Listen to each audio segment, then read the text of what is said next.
Good morning दोस्तों, स्वागत है आपका ज्ञान विहार के इस यूट्यूब चैनल पर। लास्ट क्लास में अपन ने विटामिन्स के बारे में पढ़ा था और विटामिन्स में अपन ने जो पढ़ा था दोस्तों, जिसमें अपन ने पढ़ा था vitamin A, vitamin C, vitamin D, vitamin E and vitamin K. आज जो अपने को पढ़ना है वो है विटामिन बी। बी के जो कॉम्प्लेक्स है, B1 है, B2 है, B3 है, B5 है, B6 है, B7 है, B9 है और B12 है। ये चीज़ें अपन आज पढ़िए। आज अपन स्टार्ट करते हैं अपना कौन सा विटामिन बी के कॉम्प्लेक्स स्टार्ट करते हैं।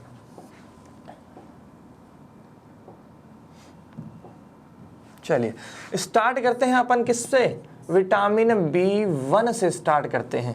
क्वेश्चन जब भी आता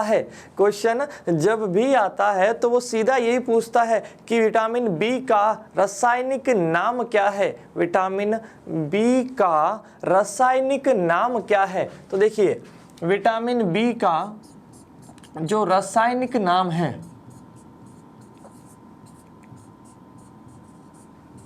वो क्या होगा?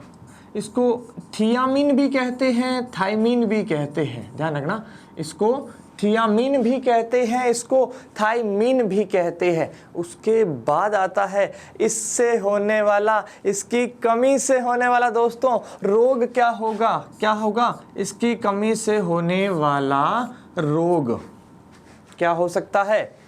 अरे याद कीजिए, अरे वही बेरी। अरे क्या? Berry and berry. अब इस बेरी रोग तो हो गया। अब इसमें बात करते हैं इसमें स्रोत की। किसकी बात करेंगे? स्रोत की बात करेंगे।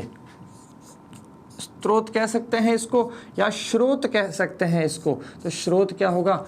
छिलके।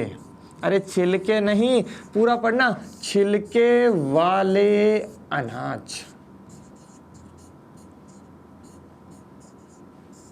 छिलके वाले अनाज। अरे कवर्ड सीड्स होते हैं जो, जैसे गेहूं, मक्का वगैरह हो गया, तो छिलके वाले अनाज हो सकते हैं। इसका सोर्स किसका? विटामिन B1 का सोर्स हो सकते हैं। अब बात करते हैं अपन किसकी? इसके महत्वपूर्ण पॉइंट की। किसकी? महत्वपूर्ण पॉइंट की, महत्वपूर्ण तथ्य की बात करते हैं। और इसका महत्वपूर्ण तथ्य क्या होगा? अरे क्या होगा? देखना ध्यान से कि एग्जाम में ये क्वेश्चन पूछा जा चुका है। पॉलिश किए हुए चावल में,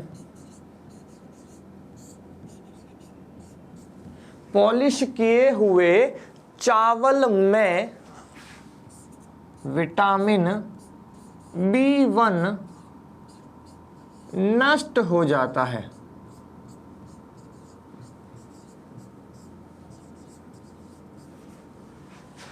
पॉलिश किए हुए चावल में विटामिन B1 नष्ट हो जाता है। तो ये क्वेश्चन बहुत बार एग्जाम में पूछा जाता है कि क्या? कि क्वेश्चन आता है कि पॉलिश किए हुए चावल में नहीं होता है। पॉलिश किए हुए चावल में नहीं होता है क्या?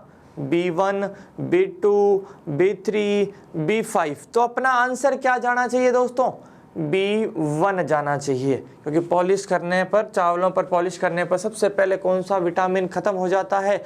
B1 खत्म हो जाता है। और एक और चीज़ दोस्तों ध्यान रखना, भूलना नहीं है, जो गोला बना रहा हूं यहां पर लिखा है शराब। शराब लिखा है दोस्तों, शराब। आप भली भांति वाकिफ होंगे इस चीज से। तो शराब पीने से भी विटामिन B1 की क्या हो जाती है? कमी हो जाती है। तो शराब पीने से भी विटामिन B1 की कमी हो जाती है। अगर आपको स्क्रीनशॉट लेना है तो आप आराम से स्क्रीनशॉट ले सकते हैं, ठीक है। और ये जो स्क्रीनशॉट है आपको PDF के फॉर्म में टेलीग्राम चैनल पर कल से अवेलेबल हो जाएंगे, ठीक है। ये चीज़ आप देख लीजिए। तो रासायनिक नाम इसका हो गया अपना थियामीन हो गया, रोग इससे बेरी हो गया, इसके बाद स्रोत इसका छिलके वाले अनाज हो गए। महत्वपूर्ण तथ्य क्या हो गया, पॉलिश किए हुए चावलों में विटामिन B1 नष्ट हो जाता है। और इसके अगला पॉइंट क्या था कि शराब पीने से भी कौन सा विटामिन नष्ट हो जाता है, B1। कौन सा, B1। याद रह जाएगा ना, अरे भूलना नहीं है, ध्यान रखना, आज सावन का सोमवार है, भूलना नहीं है। जो भी कमेंट आ रहे हैं दोस्तों, इन कमेंटों का जवाब देना अभी पॉसिबल नहीं है, क्योंकि अभी जो अपनी क्लासें हैं दोस्तों वो 30 से 35 मिनट या 40 मिनट की अपन दे रहे हैं, ताकि उस शॉर्ट टाइम में भी बच्चे को क्वालिटी मिले, चीज़ें काफ़ी मिले। इसलिए अपन चैट नहीं कर, आपके सभी चैटों के जवाब आएंगे, कोई दिक्कत नहीं है। थोड़े दिन रुको, फिर अपन दोनों मिल के चैट करेंगे। आप वहाँ से चैट करना, हम यहाँ से चैट करेंगे, दिन भर भले चैट करते रहना। लेकिन अभी दोस्तों आपके कमेंटों के जवाब हम नहीं दे सकते, समझा करो, क्योंकि ये पॉसिबल नहीं है।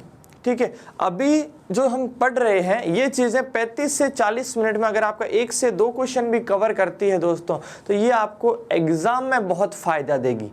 ठीक है, तो हर किसी के गुड मॉर्निंग का जवाब देना पॉसिबल नहीं है। जब मैं आके बोलता हूं तो समझ लिया करो वो सबको मैं पर्सनली बोल रहा हूं। ठीक है दोस्तों, दिल पे मत लेना दोस्तों, मैं पर्सनली 2 बार बोल दूंगा। ओके, ठीक है, चलिए अब आगे देखते हैं दोस्तों। ये तो हो गया था अपना कौन सा, विटामिन B1 हो गया था। अब बात करते हैं अपन दूसरे की। अरे किसकी, दूसरे की नहीं, दूसरे की। दूसरे में बात करते हैं अपन विटामिन B2 की। किसकी बात करेंगे दोस्तों, B2 की बात करेंगे। और ध्यान रखना, B कॉम्प्लेक्स के जितने भी ये होंगे उनका स्रोत सेम रहेगा, मतलब छिलके वाले अनाज रहेंगे, उसके अलावा जो दूध मीट वगैरह है ये सारे रहेंगे सोर्स अब अपन नहीं पढ़ेंगे क्योंकि सारे सेम ही रहेंगे। अब अपन इनके बारे में स्पेशल चीज़ें पढ़ेंगे, क्योंकि इतना सारा जो पढ़ेंगे इसमें से इम्पोर्टेंट 3 विटामिन बहुत इंपॉर्टेंट है, जिससे हर बार एग्जाम में क्वेश्चन पूछा जाता है, तो अपने को उसी का ध्यान रखना है। चलिए देखते हैं, विटामिन है अपना B2। अरे कौन सा है, B2 है। और B2 के बारे में अपन पढ़ते हैं दोस्तों। चल दोस्तों, अब हम पढ़ते हैं अपना विटामिन B2। अब B2 का जो रासायनिक नाम है वो है राइबोफ्लेविन। क्या नाम होगा, राइबोफ्लेविन।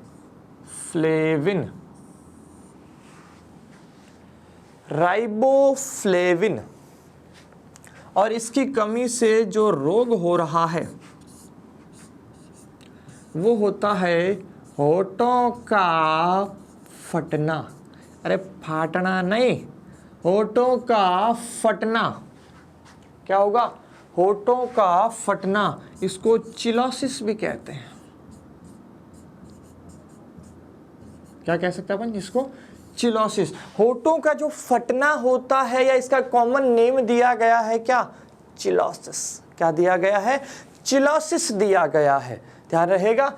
और इसका जो सोर्स रहेगा वो सेम ही रहेगा, दूध मांस मछली अनाज वगैरह ये सारी चीजें। लिख देता हूं मैं स्रोत। तो स्रोत में क्या रहेगा, अनाज तो ये रहेंगे छिलके वाले,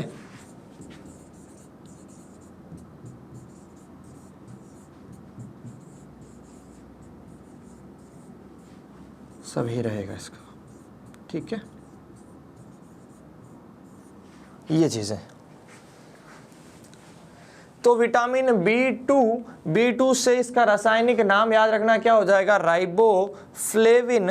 रोग क्या हो जाएगा, होठों का फटना, या नाम क्या हो जाएगा, चिलोसिस हो जाएगा। और स्रोत क्या हो जाएगा, अनाज हो जाएगा, दूध हो जाएगा, मीट हो जाएगा, मछली सब्जियां, ये सारे क्या हो जाएंगे, हमारे इसके सोर्स हो जाएंगे। किसके, विटामिन B2 के।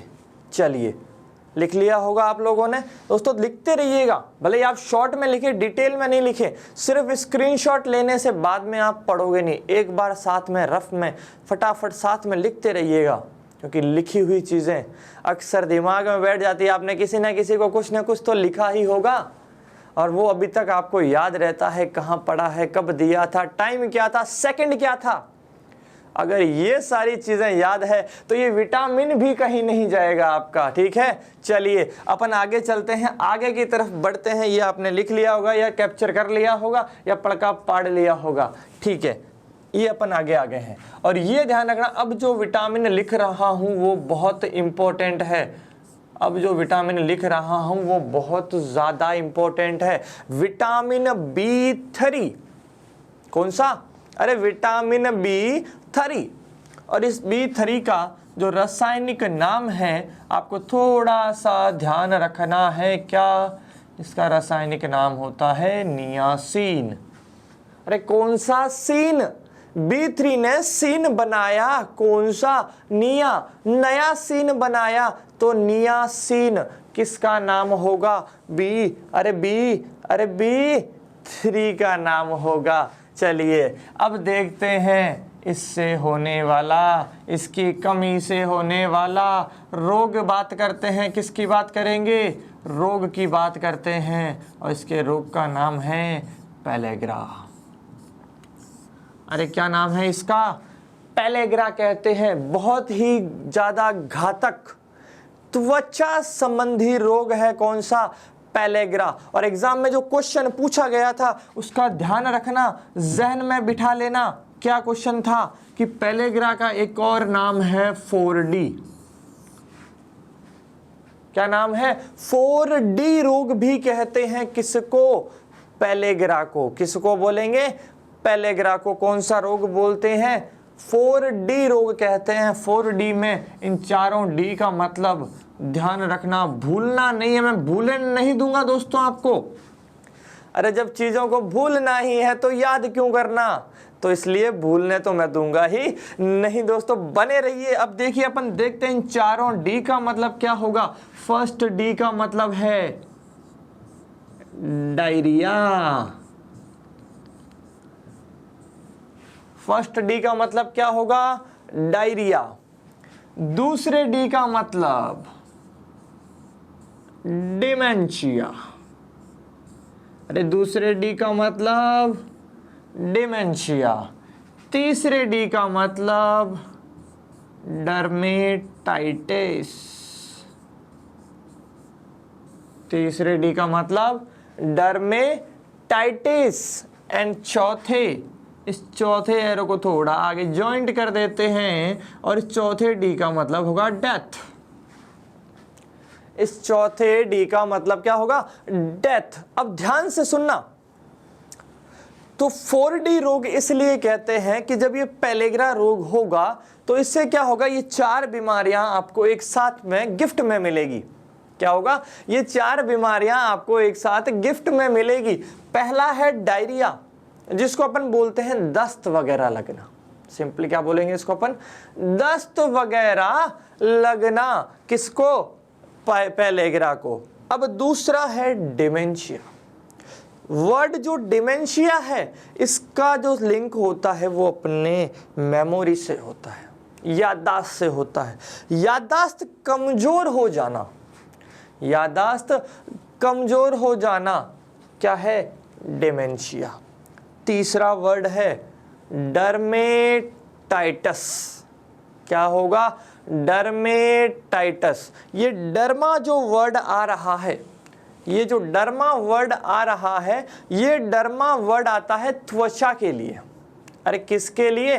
त्वचा के लिए आता है। तो ये त्वचा के रोग जो होंगे उसको अपन डर्मेटाइटस कहेंगे। और चौथा है डेथ, मतलब इतनी ज़्यादा खराब हो जाती है हालत कि उस इंसान की क्या हो सकती है? डेथ हो सकती है। इसलिए अपन कौन सा रोग बोलते हैं इसको? 4D रोग भी कहते हैं। किसको? देखना ध्यान से, नियासिन इसका नाम हो गया, रोग पेलेग्रा, पेलेग्रा का एक और नाम 4D, और 4D में इन चारों D का मतलब पहले का डायरिया, दूसरे का डिमेंशिया, तीसरे का डर्मेटाइटस और चौथे का डेथ हो गया। क्या हो जाएगा? डेथ हो गया। याद रह जाएगा ना? अरे रहेगा, ठीक है। ये देख लीजिए आप आराम से। चलें आगे। ओके दोस्तों, मूव करते हैं आगे। अब अब अपने पास B4 कॉम्प्लेक्स नहीं होता है, सीधा आता है B5, B7, B9 और B12।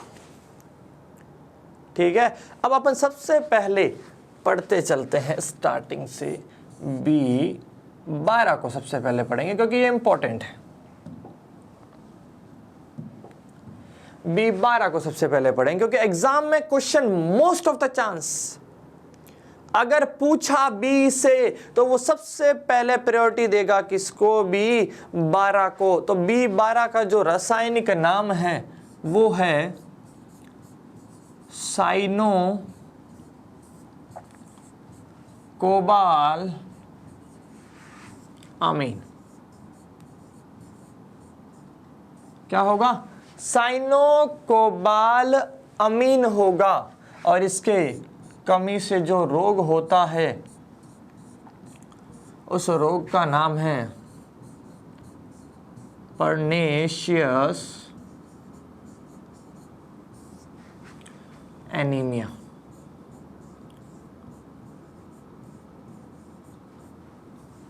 उस रोग का नाम क्या होगा, परनेशियस एनीमिया।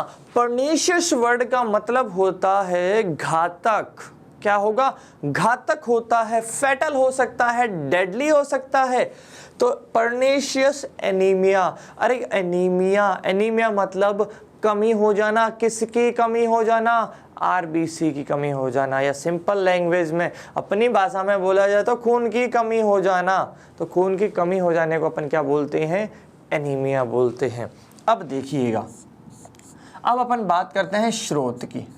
इसमें तो स्रोत से भी क्वेश्चन पूछ लिया कि विटामिन, ध्यान रखना इस लाइन जो बोल रहा हूं, विटामिन B12 का कोई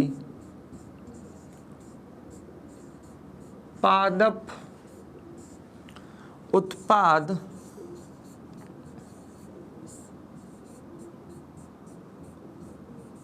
स्रोत नहीं होता है। विटामिन B12 का कोई पादप उत्पाद स्रोत नहीं होता है, मतलब अपने को किसी भी पादप संबंधी फ्रूट से, फल से, सब्जियों से अपने को विटामिन B12 नहीं मिलेगा। ये क्वेश्चन एग्जाम में पूछा गया, सीधा एकदम एग्जैक्ट आया था और अपना आंसर भी एकदम सटीक आना चाहिए। तो इसका क्या है, पादप उत्पाद स्रोत नहीं है। तो जब पादप उत्पाद स्रोत नहीं है तो कौन सा स्रोत होगा, अरे जंतु। अरे कौन सा होगा, जंतु होगा। इसमें घूमने की आवश्यकता नहीं है आपको, अरे घूमना तो है ही नहीं। शक्कर जो आते हैं, किसी के शक्कर में आएंगे तो आपको उसके शक्कर में नहीं आना है। ठीक है, चलिए, तो ये था B12 का कोई पादप उत्पाद स्रोत नहीं होता है। अब पूछा क्या, ध्यान दीजिए, तत्व कि इस विटामिन B12 में कौन सा तत्व पाया जाता है। तो यहां पर एक वर्ड है, ध्यान से देखना इस वर्ड को। क्या ये जो कोबाल लिखा है, ये यहां पर एक वर्ड बताना चाहता है कि कोबाल, कोबाल, कोबाल्ट। अरे कौन सा, कोबाल्ट।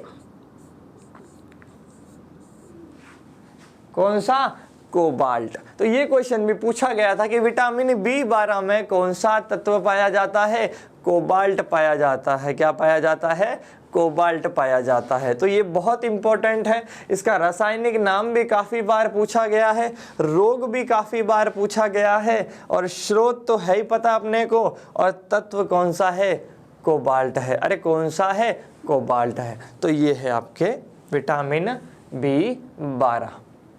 देख लीजिए, पढ़का पढ़ लीजिए या स्क्रीनशॉट ले लीजिए। आगे चलें। अब बात करते हैं छोटे छोटे दोस्तों की। विटामिन B5 की बात करते हैं। विटामिन B5 की बात करते हैं। किसकी, विटामिन B5 की बात करते हैं। B5, अरे B5 का मतलब है पेंटो।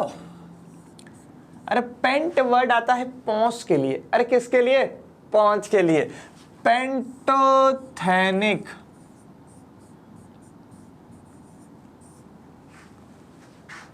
पेंटोथेनिक।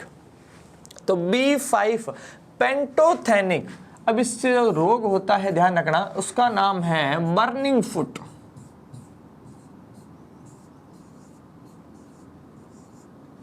कौन सा है, बर्निंग फुट है। अरे पैरों में जलन, जलन नहीं दोस्तों, पैरों में जलन। ये जो जलन होती है ना, ये बहुत खराब है, लेकिन इससे कौन सी जलन हो रही है, बर्निंग फुट हो रही है, पैरों की जलन है। तो बर्निंग फुट हो गया, याद रह जाएगा, सोर्स इसका वही सेम था, ये सेम चलेगा। अब अपने को सिर्फ ये छोटे छोटे पार्ट्स हैं। दूसरा अपना था B7, सॉरी B6 पढ़ लेते हैं पहले, B6 का नाम है पायरोडॉक्सिन।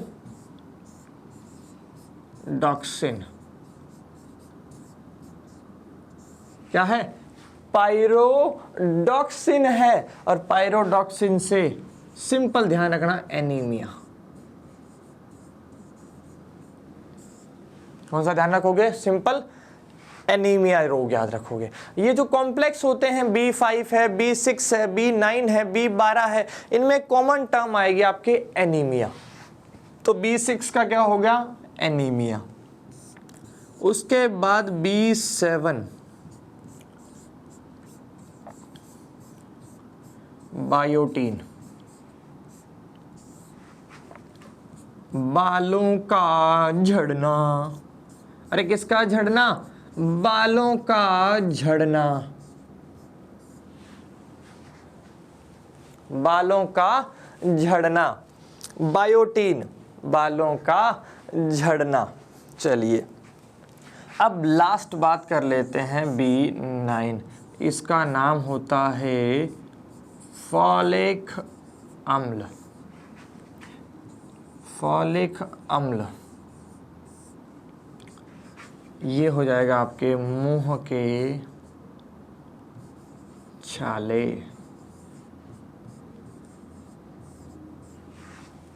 ठीक है, माउथ अल्सर जो होता है वो किसकी कमी से हो जाएगा, B9 की कमी से हो जाएगा। तो दोस्तों आपको पता है, जब भी मुंह में छाले होते हैं अपन फॉलिक एसिड की टेबलेट्स लाते हैं। किसकी टेबलेट लाएंगे अपन, फॉलिक एसिड की गोलियां। तो ये फॉलिक अम्ल क्या करेगा, आपके जो छाले वगैरह हैं इनको सही करने की ट्राई करेगा। तो ये सारी चीजें हैं, ध्यान से देख लो आप आराम से। B5 का नाम हो जाएगा पेंटोथेनिक, रोग का नाम क्या हो गया, बर्निंग फुट हो गया। B6 नाम क्या हो गया, पायरोडॉक्सिन हो गया, और इससे डिजीज कौन सी हो गई, एनीमिया हो गई। B7 बायोटीन हो गया, नाम क्या, बालों का झड़ना हो गया।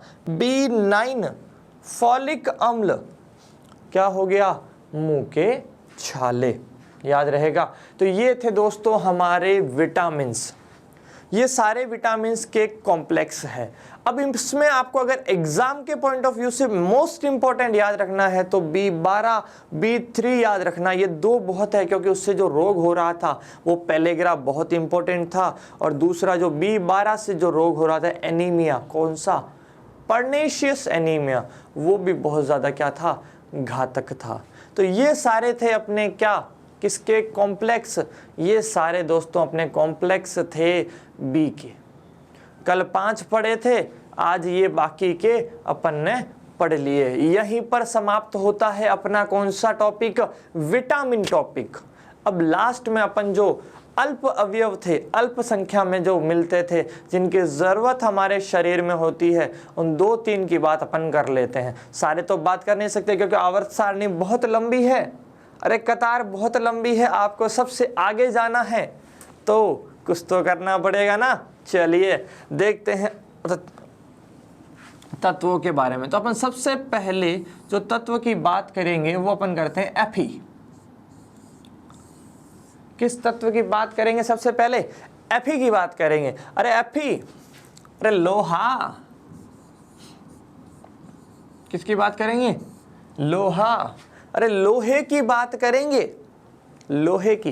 तो लोहा किस में हेल्प करता है? ये जो Fe है दोस्तों, ये आपके आरबीसी के निर्माण में मदद करता है। किस में मदद करेगा? आरबीसी के निर्माण में मदद करेगा। आरबीसी के निर्माण में कौन हेल्प करेगा? लोहा हेल्प करता है। क्वेश्चन ये भी पूछा गया था कि लोहा आरबीसी में पाया जाने वाला तत्व है Fe, फेरस Fe2+। तो ये किस में मदद करेगा? आरबीसी के निर्माण में मदद करता है लोहा। ध्यान रखना, भूलना नहीं है। उसके बाद अगर अपन पढ़ें सेकंड इंपॉर्टेंट, ये है अपना कैल्शियम। अरे कौन सा? कैल्शियम। और कैल्शियम तो आपको पता ही होगा, अपन ने लिखा था किस में हेल्प करता है? हड्डियों को मजबूती प्रदान करता है। क्या करता है? हड्डियों को मजबूती प्रदान करता है। कौन? कैल्शियम। हड्डियों को मजबूती।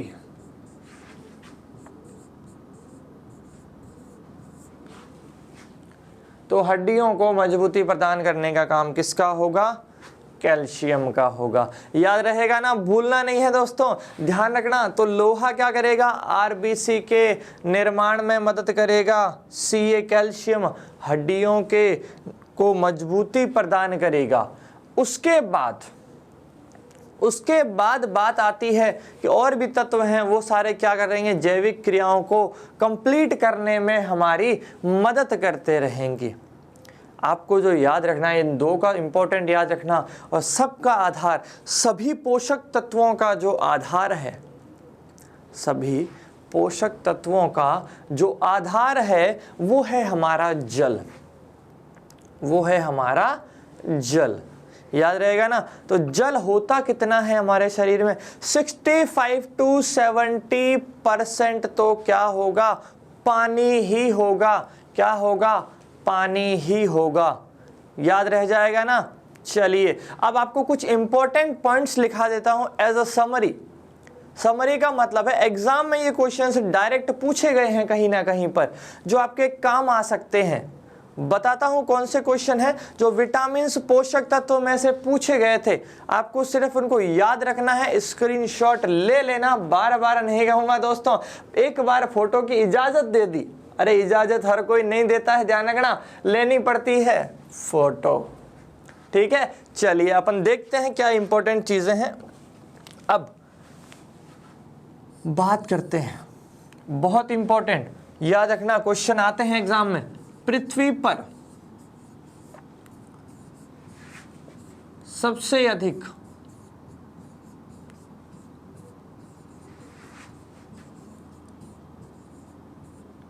पाया जाने वाला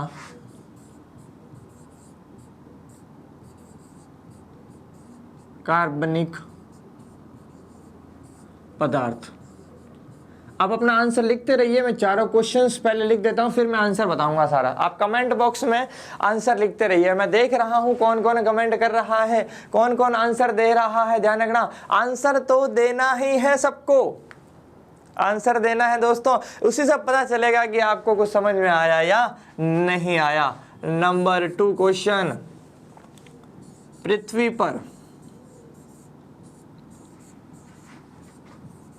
सबसे अधिक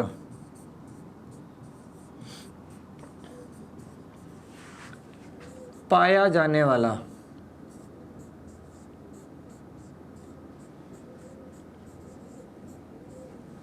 अकार्बनिक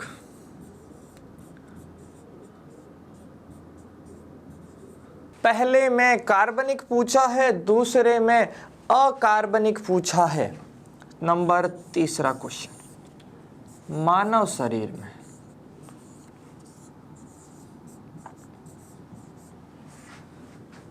शरीर में सर्वाधिक मात्रा में पाया जाने वाला वापस उसी की बात कर रहे हैं, कार्बनिक पदार्थ की।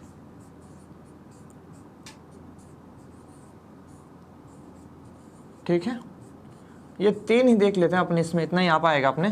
तो क्वेश्चन अपन इसी के अंदर ऐड कर लेंगे। तो अपना अपना आंसर लिख दिया होगा, मैं देख रहा हूं दोस्तों किस किस ने आंसर दिया है। वेरी गुड, राम भाटी ने दिया है, और भी बहुत से बच्चों ने दिया है दोस्तों, सुनील ने दिया है, रमेश ने दिया है, सभी के आंसर देखते हैं दोस्तों। अब देखिए क्वेश्चन अपना क्या है, क्वेश्चन पे ध्यान दीजिए, आराम से देखना, क्वेश्चन गलत नहीं होना चाहिए, इस बार बता देता हूं। पृथ्वी पर सबसे अधिक पाया जाने वाला कार्बनिक पदार्थ, कार्बनिक का मतलब है वो किसकी सहायता से बन रहा है, कार्बन की सहायता से बन रहा है। तो क्या हो जाएगा, अपन ने बात की थी कार्बोहाइड्रेट के अंदर कौन सा आंसर था अपने, अरे कौन सा था, इधर लिख देता हूं, सेल्यूलोज। कौन सा होगा, सेल्यूलोज होगा।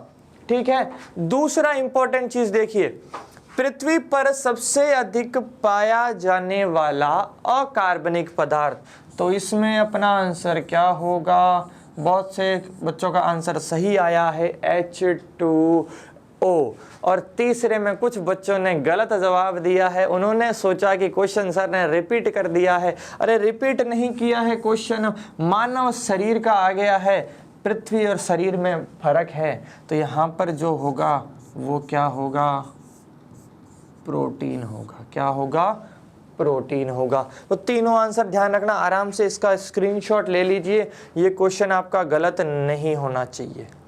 ठीक है, तो पृथ्वी पर सबसे अधिक पाया जाने वाला कार्बनिक पदार्थ सेल्यूलोज, पृथ्वी पर सबसे अधिक पाया जाने वाला अकार्बनिक पदार्थ H2O, और मानव शरीर में सर्वाधिक पाया जाने वाला कार्बनिक पदार्थ जो होगा वो प्रोटीन। अब एक क्वेश्चन और इसमें था, क्या कि मानव शरीर में सर्वाधिक पाया जाने वाला अकार्बनिक पदार्थ, तो वो कौन सा होगा, वो H2O ही होगा। ध्यान रहिए, याद रहिए, मिलते रहिए। आज के लिए इतना काफ़ी है। Best of luck, all the best, share and subscribe दोस्तों। मिलते हैं अगली क्लास में। आज के लिए मैं विदा लेता हूँ। Thank you so much.